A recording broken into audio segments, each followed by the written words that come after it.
Hello everyone, welcome back to my YouTube channel.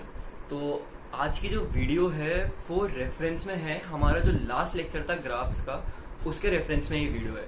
तो अगर आपने वो वीडियो अभी तक नहीं देखी है तो आप सबसे पहले जाके वो वीडियो देखिए ग्राफ के ऊपर। उसमें हमने ग्राफ क्या होता है, ग्राफ को रीड कैसे करते हैं, उसका कुछ बेसिक समझा था। साथ ही साथ पीस वाइज फंक्शन क्या होता है, पीस वाइज फंक्शन कुछ इस तरीके का होता है, इस तरीके के फंक्शन को हम कैसे ग्राफ पर प्लॉट करते हैं, मैंने ये चीज भी उस वाली वीडियो में समझाई है। तो अगर आपने वो वीडियो नहीं देखी है तो सबसे पहले जाके आप वो वीडियो देखिए एंड तब आपको ये जो ग्राफ है ये किस तरीके से प्लॉट हुआ ये समझ आएगा एंड आज का आपको लेक्चर समझ आएगा। तो ये जो वीडियो है ये ग्राफ वाली वीडियो के रेफरेंस में है एंड जो ग्राफ वाली वीडियो है वो आपको बेसिक्स ऑफ मैथमेटिक्स नाम की एक प्लेलिस्ट बनाई हुई है इस चैनल पे, उस प्लेलिस्ट के अंदर में आपको मिल जाएगी। तो आप सबसे पहले जाके वो ग्राफ वाली वीडियो देखिए एंड फिर ये वाली वीडियो देखिए। तो मैंने उस ग्राफ वाली वीडियो में आपको बताया था कि हम एक छोटी सी 10-15 मिनट की एक वीडियो बनाएंगे एंड उसमें हम कुछ स्पेसिफिक टर्म्स डिस्कस करेंगे ग्राफ के रिलेटेड। आज ये हम वही काम करने वाले हैं इस वीडियो में। सबसे पहली चीज जो हम पढ़ेंगे वो ये है कि x इक्वल टू a और y इक्वल टू a अगर मैं बोलता हूं तो इसका मतलब क्या है, इससे मैं क्या कहना चाह रहा हूं, ये चीज हम समझेंगे। तो 10 तक जब आप इस चीज को बोलते थे, जैसे अगर आपको कोई बोल देता था कि x इक्वल टू 3 है, x इक्वल टू 3 आपको कोई 10 तक बोल देता था, तो आप इसको क्या समझते थे कि ये कोई पॉइंट है, ये क्या है, कोई पॉइंट है जहां पर x की वैल्यू क्या है 3। ये कोई पॉइंट नहीं है। आप इस चीज को, इस मिसकंसेप्शन को बिल्कुल अपने दिमाग से अब निकाल दीजिए। ये कोई पॉइंट नहीं है, ये खुद में एक ग्राफ है। ये क्या चीज है, ये ग्राफ है। और ये ग्राफ कैसे बनेगा वो मैं आपको समझाता हूं। x इक्वल टू 3 एक ग्राफ है जो कि एक लाइन है पैरेलल टू y एक्सिस। मैं क्या कह रहा हूं, x इक्वल टू 3 एक ग्राफ है जो कि क्या है, एक straight line parallel to y axis. y axis की पैरेलल लाइन कैसी होंगी, या तो ऐसी ऐसी ऐसी ऐसी ऐसी ऐसी इधर की साइड या इधर होंगी। y एक्सिस की एक पैरेलल लाइन है और ये पैरेलल लाइन कहां पर से होती हुई जा रही है, x इक्वल टू 3 से होती हुई जा रही है, 3,0 से होती हुई जा रही है ये लाइन। तो ये लाइन कैसी होगी, ये। तो अगर आपसे बोले x इक्वल टू 3 क्या है, तो आज के बाद आप ये नहीं कहेंगे कि x इक्वल टू 3 एक पॉइंट है। आप क्या बोलेंगे, x equal to 3 is a graph of a straight line parallel to y axis passing through the point 3,0। ये किसका ग्राफ है, x इक्वल टू 3 का ग्राफ है। ये जो लाइन है straight line parallel to y axis, ये किसका ग्राफ है, x इक्वल टू 3 का ग्राफ है ये लाइन। सिमिलरली अगर आपको कोई बोलता है कि y इक्वल टू कुछ, जैसे ये जनरल है, x इक्वल टू कुछ भी हो सकता है यहाँ पे, जैसे अगर यहाँ पे x इक्वल टू -3 अगर मैं बोलता आपको, तो x इक्वल टू -3 क्या है, एक स्ट्रेट लाइन है पैरेलल टू y एक्सिस जो किस पॉइंट से पास हो रही है, -3,0 पॉइंट से पास हो रही है। किस पॉइंट से पास हो रही है, -3,0 पॉइंट से पास हो रही है। ये चीज क्लियर है आपको। सिमिलरली अगर मैं y के रिगार्डिंग बात करूं, अगर आपको कोई बोलता है कि y इक्वल टू 7 क्या है, तो आप ये नहीं बोलेंगे कि ये एक पॉइंट है। ये मिसकंसेप्शन था आपका 10 तक, जो कि आज आपको क्लियर करना होगा। वो क्या है, एक पॉइंट नहीं है, ये एक लाइन है जो कि क्या है, पैरेलल है x एक्सिस के, और किस पॉइंट से पास होती जा रही है, 0,7 से। किस पॉइंट से पास होगी है, 0,7 से। तो y इक्वल टू 7 क्या है, एक लाइन है parallel to y axis, parallel to x axis. x axis क्या होगी, ये लाइन पैरेलल होगी और किस पॉइंट से पास होगी, 0,7 से पास होगी। क्या ये चीज क्लियर है आपको। ये लाइन किसकी है, ये लाइन है y इक्वल टू 7 की। सिमिलरली अगर आपको कोई बोलता है y इक्वल टू -2 क्या है, तो आप ये नहीं बोलेंगे ये एक पॉइंट है, आप क्या बोलेंगे, y equal to -2 is a straight line parallel to x axis passing through the point -2, passing through the point 0,-2। ये अगर 0,-2 पॉइंट है तो y इक्वल टू -2 वाला जो ग्राफ होगा वो कैसा बनेगा, ये। क्या ये चीज क्लियर है आपको। अगर ये चीज आपको क्लियर है तो इस पीस वाइज फंक्शन से क्या रिलेशन है, कैसे हमसे इन दोनों चीजों को कंबाइन करके किसी क्वेश्चन की सॉल्यूशन पूछे जाते हैं, वो हम पढ़ेंगे अब, जो कि हमारा अगला टॉपिक है। तो आप इसको नोट कर लीजिए एज अ लॉजिक कि y इक्वल टू समथिंग, यानी कि x इक्वल टू ए दिया है या फिर y इक्वल टू ए दिया है, तो इसका मतलब ये नहीं है कि ये पॉइंट्स है। इसका मतलब ये है, अगर x इक्वल टू ए दिया है इसका मतलब ये है कि ये एक स्ट्रेट लाइन है, किसके पैरेलल, y एक्सिस के पैरेलल, जो कि किस पॉइंट से होती हुई जा रही है, a, 0 पॉइंट से होती जा रही है। सिमिलरली अगर y इक्वल टू ए आपको दिया है तो ये एक पॉइंट नहीं है, ये एक स्ट्रेट लाइन है जो किससे पैरेलल है, x एक्सिस के पैरेलल है, और किस पॉइंट के थ्रू होती जा रही है, 0, a पॉइंट से होती जा रही है। और एग्जाम्पल के तौर पे एक x की पॉजिटिव वैल्यू ले लिए, एक x की नेगेटिव वैल्यू, y की एक पॉजिटिव वैल्यू, y की एक नेगेटिव वैल्यू, और चारों ग्राफ्स को अलग अलग बनाइए। मैंने ये अभी एक के अंदर बनाया है, आपको चारों ग्राफ्स को अलग अलग बनाना है और समझाना है अच्छे से लिख के अपने नोट्स में कि x इक्वल टू ए और y equal to a points नहीं है, ये ग्राफ्स है। किसके ग्राफ्स है, स्ट्रेट लाइन के। अगर x इक्वल टू ए है तो वो ग्राफ जो है वो पैरेलल है किसके, y एक्सिस के, और अगर y इक्वल टू ए है तो वो ग्राफ पैरेलल है किसके, x एक्सिस के। और किस पॉइंट से पास होंगे, ये पॉइंट ये पास होगा a, 0 से, और ये पास होगा 0, a से। इस चीज को अच्छे से नोट करिए एज अ लॉजिक, और फिर हम अगली चीज पढ़ेंगे जो कि है सॉल्यूशन। जब अब हमने समझ लिया है कि x इक्वल टू ए और y इक्वल टू ए असल में क्या है, ग्राफ्स है, पॉइंट नहीं है, तो अब जो हमें चीज समझनी है वो है नंबर ऑफ सॉल्यूशन के रिगार्डिंग। फॉर एग्जाम्पल अगर आपको ये फंक्शन दिया हुआ है, और हम सबको पता है ये पीसवाइज फंक्शन है, और उसको प्लॉट करेंगे जब हम, तो ये कुछ ऐसा होगा।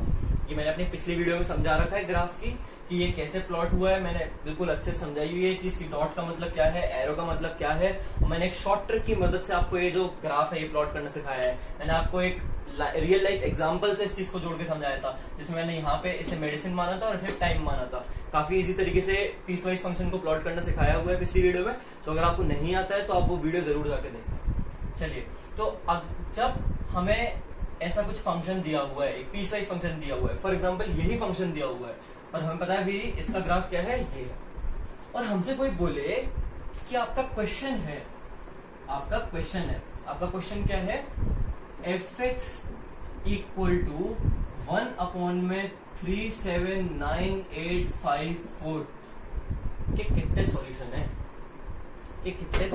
है, यहाँ पे सॉल्यूशन से मेरा मतलब क्या है, यहाँ पे सॉल्यूशन से मेरा मतलब वो ये है कि x की कितनी ऐसी वैल्यू है, जिसके लिए अगर उस वैल्यू को इस फंक्शन में रखा जाएगा, उस x की वैल्यू को इस फंक्शन में रखा जाएगा, तो हमें आंसर क्या मिलेगा, 1/, ये। क्लियर हुई चीज? सॉल्यूशन मतलब x की वैल्यू। अगर आपसे बोलता है कोई कि fx इक्वल टू 1/, ये फलाना, यहाँ पे कुछ भी दे सकता है वो, इसके कितने सॉल्यूशन है, तो इसका मतलब क्या है, हमें बताना है कि x की ऐसी कितनी वैल्यू एग्जिस्ट करती है, x की ऐसी कितनी वैल्यूज हैं जिन्हें अगर मैं fx में रखूं, x की जगह रखूं, तो मेरे को क्या मिलेगा, आंसर ये मिलेगा। क्लियर हुई चीज? सॉल्यूशन क्या चीज है? ठीक है, अब हमें ये बताना है, ये हमें सॉल्व करना सीखना है। तो आप इसको अलग अलग ट्रीट करिए, आप LHS और RHS को अलग अलग ट्रीट करिए। मैं अगर fx को अलग उठाऊं और इसको मैं y के इक्वल करूं, तो y इक्वल टू fx क्या है, ये ग्राफ है कि नहीं, बिल्कुल यही वाला ग्राफ। और इसको मैं अलग से उठाऊं तो y इक्वल टू 1/, में ये जो चीज लिखी हुई है ये क्या है, ये अभी हमने सीखा, ये भी एक ग्राफ है खुद में, है कि नहीं है, बिल्कुल है। तो सबसे पहला काम, अगर आपको ऐसा कुछ दिखाई देता है तो आपको क्या करना है, आपको LHS और RHS को क्या करना है, अलग अलग उठाना है। आपको fx को y के इक्वल करना है और उसका ग्राफ क्या कर देना है, प्लॉट कर देना है। फिर आपको क्या करना है, जो RHS है उसको y के इक्वल कर देना है और उसको भी प्लॉट कर देना है। अब आप कहेंगे मेरे को क्या पता ये कहाँ पे प्लॉट होगा, मेरे को तो आता ही नहीं है ऐसे प्लॉट करना। क्यों नहीं आता है? अभी हमने सीखा है कि x इक्वल टू ए और y इक्वल टू ए को कैसे प्लॉट करते हैं। y इक्वल टू ए असल में है क्या चीज, y इक्वल टू ए असल में एक लाइन है जो कि पैरेलल है किसके, x एक्सिस के पैरेलल है, और वो किस पॉइंट से होती जा रही है, वो पॉइंट से, कौन से पॉइंट से होती जा रही है, 0,1/, में ये चीज। अब आप कहेंगे ये पॉइंट, ये वैल्यू का ढूंढूं मैं, हमें क्या जरूरत है इस वैल्यू को ढूंढने की, हमें बस इतना पता है ये जो भी वैल्यू है ये 1 से बहुत बहुत बहुत बहुत छोटी है। ये चीज तो कोई भी बता सकता है ऐसे देख के कि जो वैल्यू है 1/37985 ये क्या है, 1 से बहुत छोटी वैल्यू है। तो कहीं ना कहीं y की वैल्यू यहाँ पर 1 है, तो ये जो पॉइंट होगा ये इस बीच में कहीं पे होगा। मैंने कहा ये पॉइंट कहीं पे यहाँ पे है, मेरे को इस पॉइंट की एग्जैक्ट वैल्यू नहीं पता, पर मैंने ऐसा मान लिया कि ये जो पॉइंट है ये यहाँ पे है। क्यों? क्योंकि मेरे को इतना जरूर कंफर्म है कि ये जो पॉइंट है ये 0 और 1 के बीच में कहीं पे है। ये जो वैल्यू है ये 1 से बहुत छोटी है, पर है तो पॉजिटिव वैल्यू, तो 0 से बड़ी है। इस बीच में कहीं पे मैंने ये पॉइंट मान लिया। मेरे को पता है y इक्वल टू समथिंग का ग्राफ क्या होता है, एक लाइन जो कि पैरेलल है x एक्सिस के और उस पॉइंट से होती हुई जा रही है। तो मैं इस ग्राफ को प्लॉट करूं अगर y इक्वल टू 1/37984 को, तो ये कैसा ग्राफ बनेगा? क्या ये ग्राफ कुछ ऐसा बनेगा? बनेगा नहीं बनेगा? बनेगा। जब दो ग्राफ एक दूसरे को जितने नंबर ऑफ पॉइंट्स पे काट रहे होते हैं, उन पॉइंट्स पे मैं जो कह रहा हूं उसे ध्यान से सुनिए। जब दो ग्राफ एक दूसरे को किसी सेम पॉइंट पे काट रहे होते हैं, किसी पॉइंट पे कट कर रहे होते हैं, तो उस पॉइंट पे जो वैल्यू होती है उन दोनों ग्राफ की वो क्या होती है? सेम होती है। मैंने क्या कहा? फिर से सुनिए। कह रहा हूं जब दो ग्राफ किसी पॉइंट पे एक दूसरे को कट कर रहे होते हैं, तो उस पॉइंट पे जो वैल्यू देते हैं वो दोनों ग्राफ वैल्यू सेम होती है। वो वैल्यू कैसी होती है? सेम होती है। तो मैं ये जो हमारा y इक्वल टू समथिंग वाला ग्राफ है, मैं इसको रेड से बना रहा हूं ताकि आपको थोड़ी क्लियरिटी है। दोनों ग्राफ आपको अलग अलग दिखे, ठीक है? ये थोड़ी लाइन टेढ़ी हो गई है, मैं इसको सही कर लेता हूं। ये यहां से हटाया,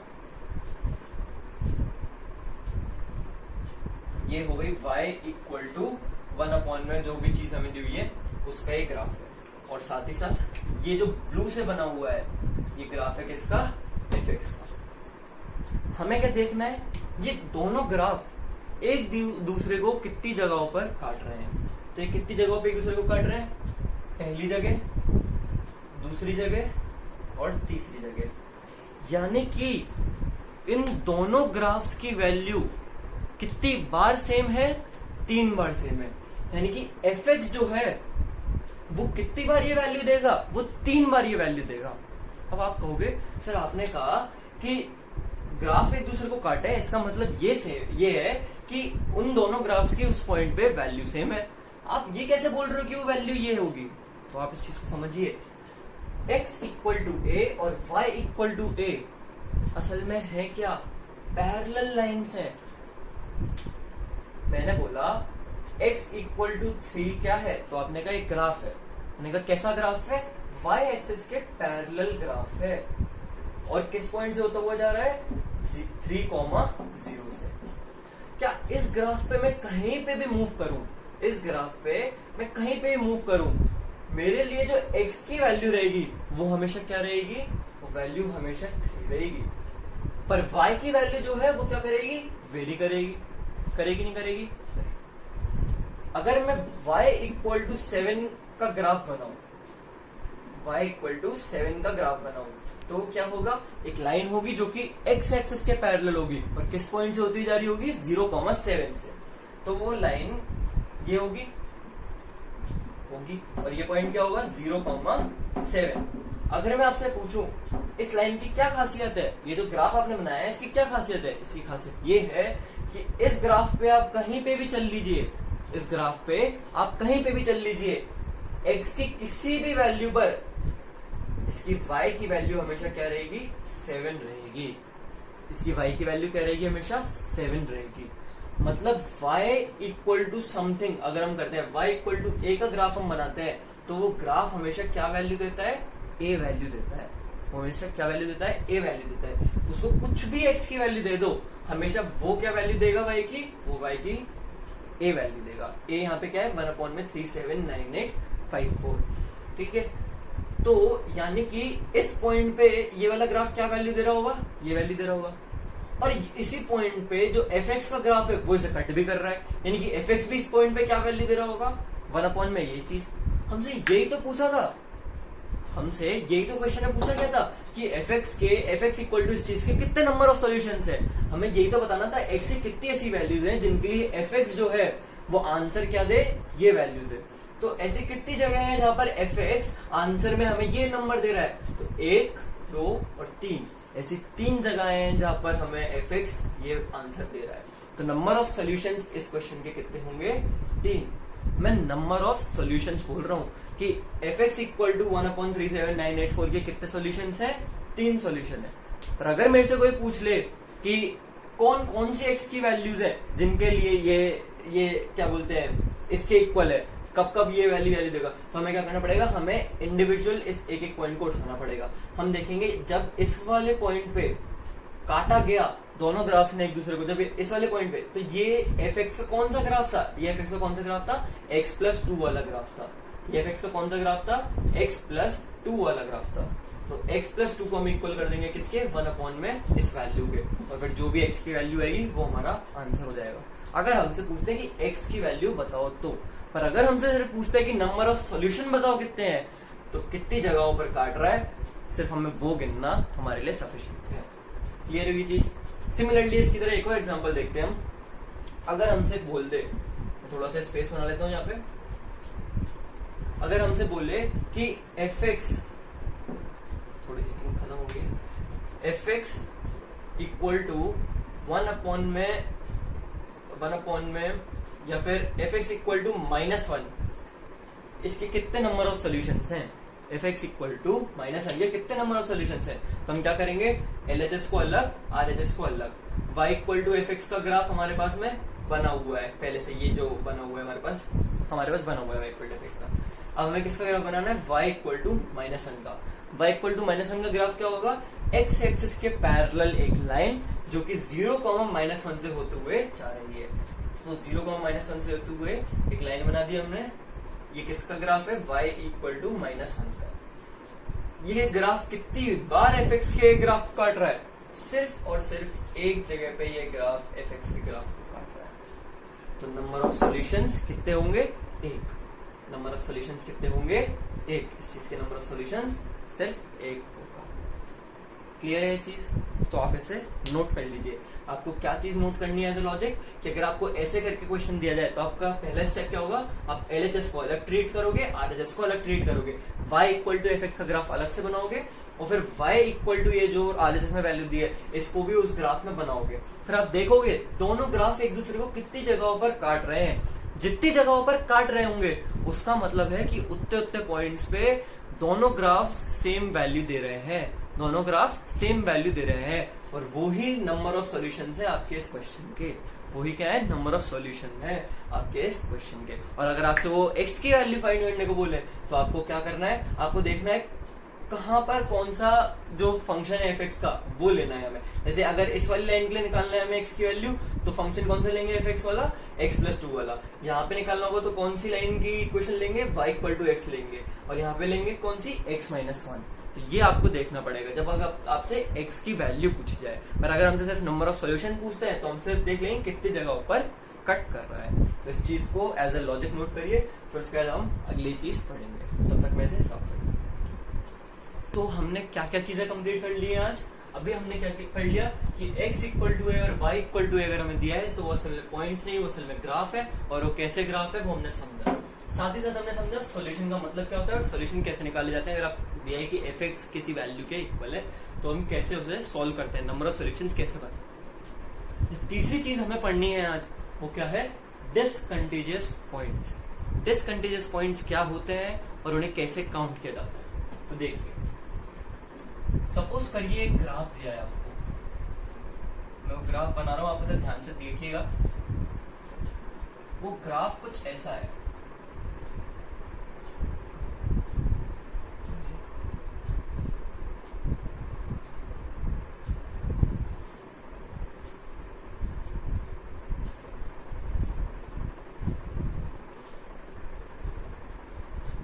ये किसी फंक्शन का ग्राफ है, ठीक है। ये जो वैल्यू है, ये वैल्यू है a और ये वैल्यू है b, ठीक है। आपको बोला गया x की वैल्यू बिलोंग कर रही है ए से बी के बीच, साथ ही साथ वो वैल्यू ए और बी भी हो सकती है। मतलब एक्स की वैल्यू यहां से लेकर यहां तक है। तो इस जो ग्राफ है, जिस फंक्शन का ग्राफ है, उसमें हमें नंबर ऑफ डिसकंटीजियस पॉइंट्स बताने हैं। क्या बताने हैं? Number of discontinuous points. देखिए, डिसकंटीजियस पॉइंट्स निकालने का बहुत सीधा सा, बहुत सिंपल सा तरीका है। वो ये, आप ग्राफ पे अपना पेन चलाना चालू कीजिए। जितनी बार आपको अपना पेन उठा के वापस रखना पड़े, उतने नंबर ऑफ डिसकंटीजियस पॉइंट्स हैं उस ग्राफ में। देखिए हम कैसे से हमने ए से चलना चालू करा, हमने चला, अभी तक कहीं पे भी हमें ग्राफ पे से अपना पेन उठाना नहीं पड़ा। जैसे ही हम यहाँ आए, हमें क्या करना पड़ेगा? अपना पेन उठा के वापस रखना पड़ेगा। फिर हम वापस चले, हमें फिर से अपना पेन उठाने की कोई जरूरत नहीं है। जैसे ही हम यहाँ पे आए, हमें फिर से अपना पेन उठा के वापस रखना पड़ेगा। फिर हम चले, फिर यहाँ पे हमने वापस से अपना पेन उठाया, यहाँ तक कोई दिक्कत नहीं। यहाँ पे हमने फिर से अपना पेन उठाया, यहाँ तक कोई दिक्कत नहीं। अब यहाँ से हमने फिर चलना चालू करा, और ये पॉइंट कुछ खास है, ये पॉइंट कुछ खास है। बी पे जो वैल्यू है ना, बी पे जो वैल्यू है, वो हमें इसी लाइन की मदद से मिलेगी, इसी लाइन की मदद से मिलेगी। वो वैल्यू हमें, ये वैल्यू नहीं है, वो वैल्यू जो है वो यही है। मतलब यहां से यहां तक ये क्या है? पूरी एक लाइन है। हमें बी पे जो वैल्यू निकालनी है, बी पर उस फंक्शन की जो वैल्यू है, जब एक्स की वैल्यू बी हो जाएगी, तो उस फंक्शन की जो वैल्यू होगी वो हमें यहां नहीं, यहां मिल रही है। तो हमें x इक्वल टू बी पे जो वैल्यू मिल रही है, वो वैल्यू पता करने के लिए हमें अपना पेन नहीं उठाना पड़ेगा। हमारा जो पेन है वो कंटिन्यूएशन में यहां तक चलेगा। तो हमें इन टोटल अपना पेन कितनी बार उठाना पड़ा? 1 बार, 2 बार, 3 बार और 4 बार। कितनी बार उठाना पड़ा हमें अपना पेन? 4 बार। तो इस ग्राफ के कितने डिसकंटीन्यूअस पॉइंट्स हैं? 4। क्या चीज आपको क्लियर हुई? लेकिन अगर मैं यहां पर डॉट की जगह एरो बना देता और डॉट यहां बना देता, तो इस ग्राफ में कितने डिसकंटीन्यूअस पॉइंट्स होते हैं? हम यहां से फिर से चलना चालू करते हैं। यहां तक हम आए, कोई दिक्कत नहीं। हमें पहली बार अपने पेन उठा के रखने की जरूरत पड़ी। कितने डिसकंटीन्यूअस पॉइंट हुए अभी तक? 1। फिर हमने चलाया, कोई दिक्कत नहीं, यहाँ पे उठाना पड़ा 2 डिसकंटीन्यूअस पॉइंट्स, कोई दिक्कत नहीं। यहाँ पे उठाया 3 डिसकंटीन्यूअस पॉइंट्स, यहाँ तक चलाया, कोई दिक्कत नहीं। यहाँ वापस उठा के रखा 4 डिसकंटीन्यूअस पॉइंट्स। यहाँ से लेकर यहाँ तक चलाया, पर साथ ही साथ हमें x की वैल्यू जब b होगी, तब भी हमें fx की वैल्यू पता करनी है। तो हमें वो वैल्यू यहाँ नहीं मिल रही है इस बार, हमें वैल्यू कहाँ मिल रही है? यहाँ। तो हमें वो वैल्यू लेने के लिए, वो वैल्यू प्राप्त करने के लिए हमें यहाँ से पेन उठाकर यहाँ रखना पड़ेगा। हमें पेन जो है वो यहाँ से उठाकर यहाँ रखना पड़ेगा, क्योंकि x इक्वल टू बी पर जो fx वैल्यू देगा, वो वैल्यू हमें यहाँ नहीं मिल रही है इस बार। हमें वैल्यू कहाँ मिल रही है? यहाँ मिल रही है। तो हमें पेन यहाँ पे उठा के यहाँ रखना पड़ेगा। और ये कितने डिसकंटीन्यूअस पॉइंट्स हो जाएंगे? 5। तो इस ग्राफ के लिए कितने डिसकंटीन्यूअस पॉइंट्स हैं? 5। डिसकंटीन्यूअस पॉइंट्स निकालने का सीधा सा तरीका है, आप ग्राफ पे अपने पेन के साथ चलना चालू करिए। जितनी बार आपको अपना पेन उठा के रखना पड़ जाए, जितनी बार आपको अपना पेन उठा के रखना पड़ जाए, उतने नंबर ऑफ डिसकंटीन्यूअस पॉइंट्स है उस ग्राफ के। इस ग्राफ में एक वेरिएशन और समझाता हूँ मैं, वो ये, सपोज करिए यहाँ पर B पर ओपन ब्रेस लगा होता, मतलब कि हमें इस बार ये नहीं बताना है, क्या नहीं बताना है, कि जब x की वैल्यू b होगी, जब x की वैल्यू b होगी, तब fx क्या वैल्यू देगा, उससे हमें कोई मतलब नहीं है। हमें तो सिर्फ a से b के बीच की वैल्यू और साथ ही साथ a पे क्या वैल्यू मिल रही है उससे मतलब है। हमारी जो x का इंटरवल है वो क्या है? a से b साथ साथ a b। ठीक है, तो हमने a से चलना चालू करा, a पे हमें वैल्यू यहाँ पे मिल रही है। फिर हमने चलना चालू करा, कोई दिक्कत नहीं है, यहाँ तक बिल्कुल सारी वैल्यूज हमें मिली। पर जैसे ही हमें इस पॉइंट पे इस x की वैल्यू पे वैल्यू चाहिए, तो हमें वो वैल्यू यहाँ नहीं, हमें वो वैल्यू यहाँ मिल रही है। तो हमें एक बार ग्राफ से अपना पेन उठाना पड़ेगा। सिमिलरली दूसरी बार उठाना पड़ा, फिर तीसरी बार उठाना पड़ा, फिर चौथी बार उठाना पड़ा। अब यहाँ पे आती है खास बात। चीज ये है कि जब हमने इस ग्राफ पे चलना चालू करा, यहाँ से कोई दिक्कत नहीं है, अभी तक यहाँ तक आ गए, कोई दिक्कत नहीं है। अब आप कहेंगे हमें ये वाली वैल्यू लेने के लिए पेन उठा के यहाँ पे रखना पड़ेगा। आप क्या सोचेंगे कि हमें अगर ये वैल्यू चाहिए, अगर b पे जो फंक्शन है वो वैल्यू यहाँ पर दे रहा है और यहाँ नहीं दे रहा है, तो इसका मतलब हमें जो वैल्यू अगर चाहिए हमें वो वैल्यू, तो हमें पेन यहाँ से उठा के यहाँ रखना पड़ेगा। पर हमारे जो क्वेश्चन है उसमें x की वैल्यू क्या कभी b है? नहीं। मतलब क्या कभी हमें x की वैल्यू जब b होगी तो fx क्या वैल्यू दे रहा है ये हमें चाहिए कभी? क्या हमें वो रिजल्ट चाहिए? नहीं। तो हमें इस वैल्यू से मतलब ही नहीं है, हमें जानना ही नहीं है कि x की वैल्यू जब b होगी तो फंक्शन क्या वैल्यू दे रहा है। तो हम यहाँ से लेकर यहाँ तक चलेंगे और हमारा जो ग्राफ है वो यहाँ पे एंड हो जाएगा। तो नंबर ऑफ डिसकंटीन्यूअस पॉइंट्स इस ग्राफ के कितने होंगे? तो 1, 2, 3 और 4। तो इस ग्राफ के कितने डिसकंटीन्यूअस पॉइंट्स होंगे? 4। कब? जब x की वैल्यू a से b के बीच में है। साथ ही साथ वो वैल्यू a के तो इक्वल हो सकती है, पर वो वैल्यू क्या नहीं हो सकती? b नहीं हो सकती। अगर आपको ये चीज समझ नहीं आई है तो इस वीडियो को वापस से देखिए, ये वाले क्वेश्चन को वापस से देखिए। मैं आपको फिर से ये चीज समझाता हूँ, ये बहुत बारीक चीज है, आपको इसे बहुत ध्यान लगा के सुनना है। देखिए मैं आपसे क्या कह रहा हूँ, मैंने आपको सीधा सा लॉजिक बताया कि अगर आपको पता करना है किसी ग्राफ में कितने डिसकंटीन्यूअस पॉइंट्स है किसी इंटरवल में, मान लो आपको कोई फंक्शन का ग्राफ है और आपको बोला है x के इस इंटरवल में इस ग्राफ के कितने डिसकंटीन्यूअस पॉइंट्स हैं हमें बताओ। ठीक है, तो हम क्या करेंगे, हम उस इंटरवल में चलना चालू करेंगे। a की वैल्यू लेनी है इंटरवल में, a की वैल्यू लेनी है, बिल्कुल लेनी। क्यों? उस पर क्लोज ब्रेस लगा है। ठीक है, a पे जो वैल्यू मिल रही है वो हमें यहाँ मिलती है। फिर a से हमने वैल्यू बढ़ाना चालू करा, वैल्यू चलती गई, यहाँ तक कहीं पे ग्राफ नहीं टूटा। हमें वैल्यू जो है वो एक सीक्वेंस में मिल रही थी, हमें कहीं पे भी पेन नहीं उठाना पड़ा। जैसे ही हम इस पॉइंट पे आए, मान लो ये पॉइंट जो है वो C है, तो x की वैल्यू जब C है, तो फंक्शन क्या वैल्यू दे रहा है वो वैल्यू पता करने के लिए हमें पेन यहाँ से यहाँ उठाना पड़ेगा। क्यों उठाना पड़ेगा?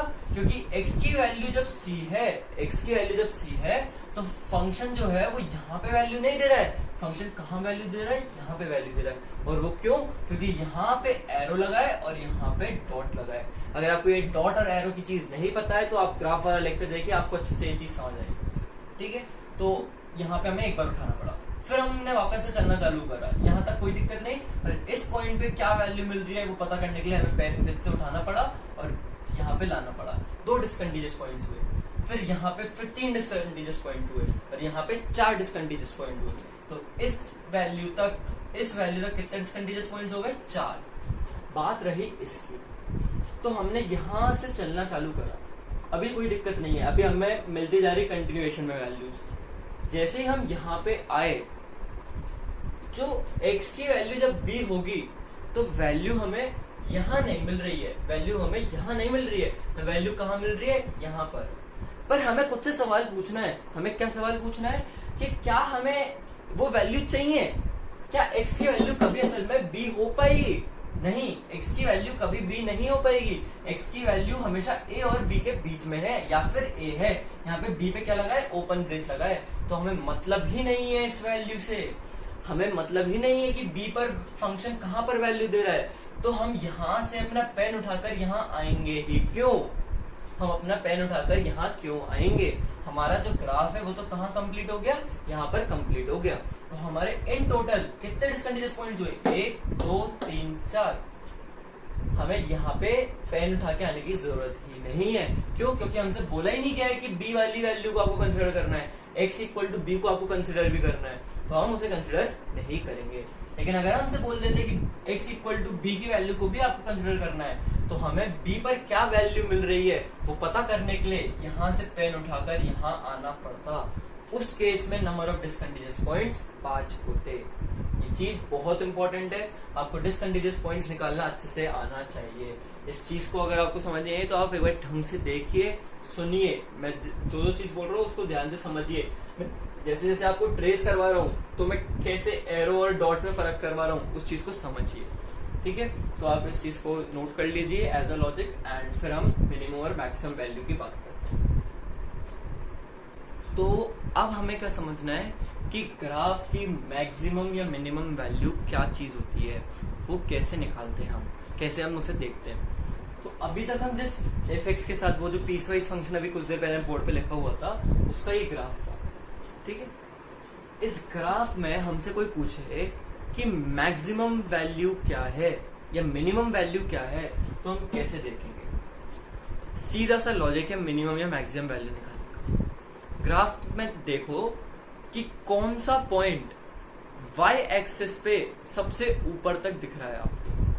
जो आपका ग्राफ है उसमें कौन सी वाई की मैक्सिमम वैल्यू आप अटेन कर पा रहे हो, वो जो वैल्यू होगी वो होगी आपके ग्राफ की मैक्सिमम वैल्यू। और जो वाई एक्सिस पे एक्स एक्सिस के नीचे कितना आप देख पा रहे हो, एक्स एक्सिस के कितना नीचे तक आपका ग्राफ वाई में वैल्यू दे रहा है, वो वैल्यू होगी आपकी मिनिमम वैल्यू। इस चीज को जरा हम समझते हैं। मैंने क्या बोला, हमने इस ग्राफ को देखना चालू करा, ठीक है। अगर हम इस ग्राफ को देखें, हम यहां से चलना चालू करते हैं, -2 से 2 तक हम जाएंगे, ठीक है। -2 से मैंने चलना चालू करा, अभी -2 पे मेरे को जो वैल्यू मिल रही है वाई एक्सिस पे, वो क्या मिल रही है, वैल्यू 0 मिल रही, नहीं मिल रही, ठीक है। मैं x पे आगे बढ़ना चालू करा और जो y की वैल्यू है, y एक्सिस पे जो मेरे को वैल्यू मिल रही है, वो वैल्यू क्या है, अभी बढ़ती जा रही है। यहां से लेकर -2 से -1 तक जब मैं आया तो वैल्यू क्या है, कंटिन्यूअसली बढ़ रही थी इस पॉइंट। जैसे ही मैं -1 पे आया, वो वैल्यू यहां नहीं यहां मिली मेरे को, और वो वैल्यू क्या थी, -1, ठीक है। अभी तक जो वैल्यूज मेरे को मिल रही थी वो सारी क्या थी, 1 से छोटी थी। 1 से छोटी क्यों थी, क्योंकि जब मैं -2 से -1 के बीच में चल रहा था तो मैं इस वाले ग्राफ पे चल रहा था, ये वैल्यू बढ़ रही थी, पर ये कभी वैल्यू 1 के इक्वल नहीं हो पाई। ये वैल्यू 1 के इक्वल कब हो पाती, जब -1 पे हमें fx इस वाले ग्राफ के जरिए वैल्यू देता। समझ रहे हैं इस चीज को।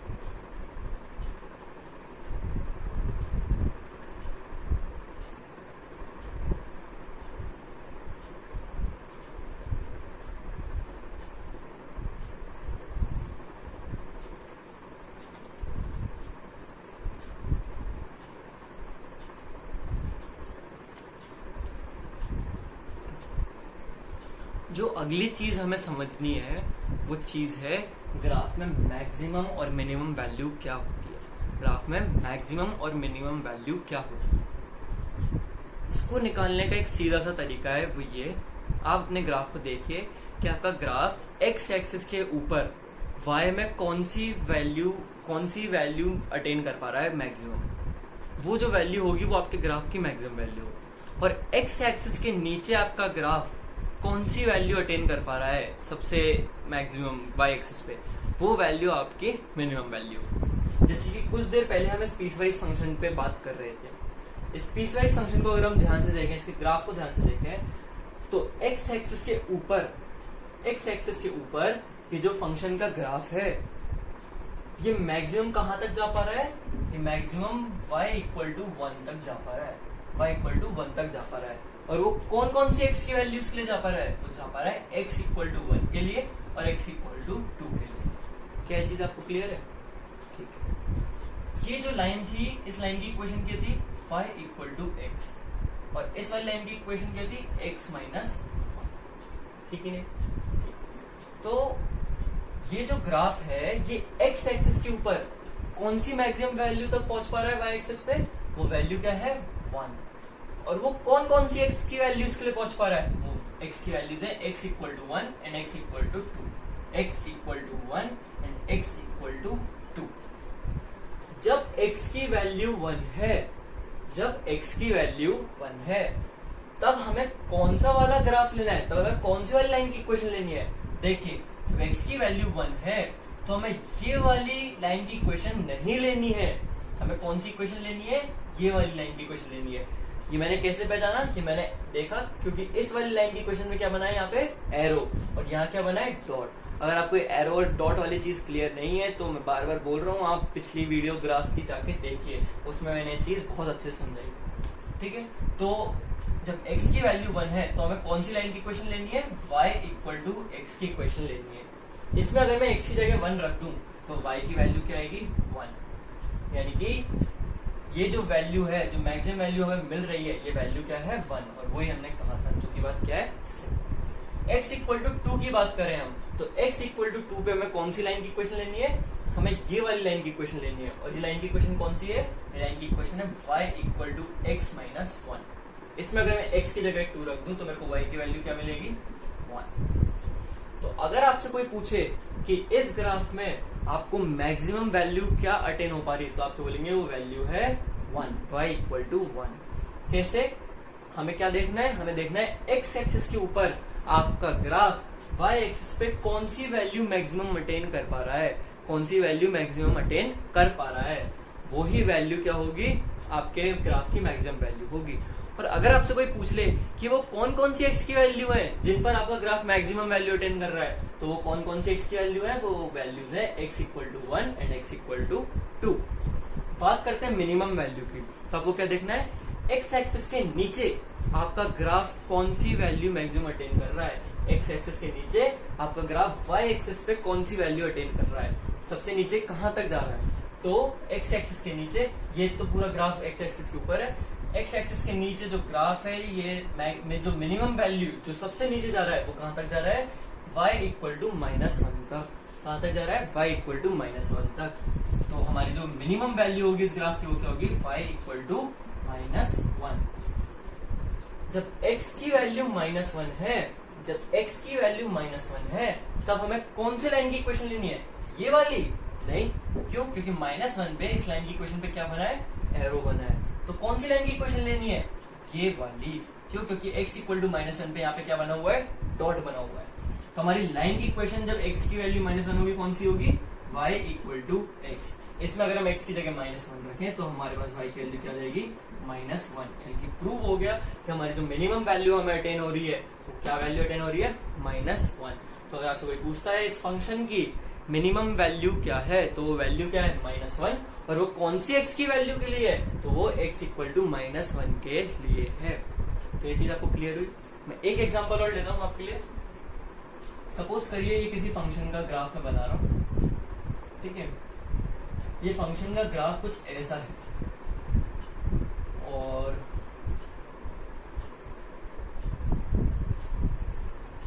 यहाँ पे एरो है, यहाँ पे ये है, ठीक है, फिर यहाँ से लेकर और ये यहाँ तक जा रहा है, और ये एरो है। और मैं इसको थोड़ा और आगे बढ़ा देता हूँ, यहाँ पे मैं वैल्यूज मार्क कर देता हूँ। सपोज करिए ये जो पॉइंट है ये है -5, ये पॉइंट है -3, ये पॉइंट है 2, और ये पॉइंट है 3, और ये जो पॉइंट है ये है 5। ये x की वैल्यूज है। और y एक्सिस में मार्क करूँ तो ये जो पॉइंट है ये है -3, ये जो पॉइंट है ये है -7, और ये पॉइंट है +9। सपोज करिए ये किसी फंक्शन का मैंने आपको ग्राफ दिया है, तो आपसे कोई बोले कि इस फंक्शन के ग्राफ में मैक्सिमम वैल्यू क्या है, तो मैंने आपको सीधा सा लॉजिक बताया। क्या, आप देखिए x एक्सिस के ऊपर आपका ग्राफ मैक्सिमम कहां तक जा रहा है, और ये जो वैल्यू है ये क्या है, 7। मैंने आपसे क्या बोला, x एक्सिस के ऊपर देखिए आपका ग्राफ मैक्सिमम कहां तक जा रहा है, तो आपका ग्राफ कहां तक जा रहा है, y इक्वल टू 9 तक जा रहा है। y इक्वल टू 9 तक आपका ग्राफ जा रहा है, और y इक्वल टू 9 हमें कहां मिल रहा है, जब x की वैल्यू क्या है, -3। तो आपसे कोई बोले कि इस ग्राफ की मैक्सिमम वैल्यू क्या है, तो वैल्यू क्या है, 9, और वो हमें कब मिल रही है, वो मिल रही है जब x की वैल्यू क्या है, -3। कोई आपसे पूछे इस ग्राफ में मिनिमम वैल्यू क्या है, तो मिनिमम वैल्यू क्या है, -3? नहीं, अभी तो ये ग्राफ और नीचे गया है। अगर हम इसको देखें तो ये ग्राफ हमें कहां तक वैल्यू दे रहा है, -7 तक वैल्यू दे रहा है। तो हमारा जो इस ग्राफ की मिनिमम वैल्यू होगी वो वैल्यू क्या होगी, -7। -7 हमें कहां मिल रही है, वैल्यू हमें मिल रही है जब x की वैल्यू क्या है, 5। तो कोई आपसे पूछे इस ग्राफ की मिनिमम वैल्यू क्या है, तो मिनिमम वैल्यू क्या है, -7, और वो हमें कब मिल रही है, जब x की वैल्यू क्या है, 5। इस ग्राफ को ढंग से देखिए, इन आंसर्स को ढंग से देखिए और समझिए मैंने क्या कहा। सिंपल सा लॉजिक है। अगर आपसे कोई पूछता है आपसे कि मैक्सिमम वैल्यू क्या है किसी ग्राफ की, तो आपको देखना है एक्स एक्सिस के ऊपर वो ग्राफ मैक्सिमम कितना जा रहा है, एक्स एक्सिस के ऊपर वाई एक्सिस पे वो वैल्यू कितनी मैक्सिमम वैल्यू दे रहा है, वो ग्राफ कितनी मैक्सिमम वैल्यू दे रहा है। वो जो भी मैक्सिमम वैल्यू दे रहा है वो आपके ग्राफ की मैक्सिमम वैल्यू है। और अगर आपको कोई मिनिमम वैल्यू पूछता है तो आपको देखना है एक्स एक्सिस के नीचे कहां तक आपको वैल्यू मिल रही है वाई एक्सिस पे।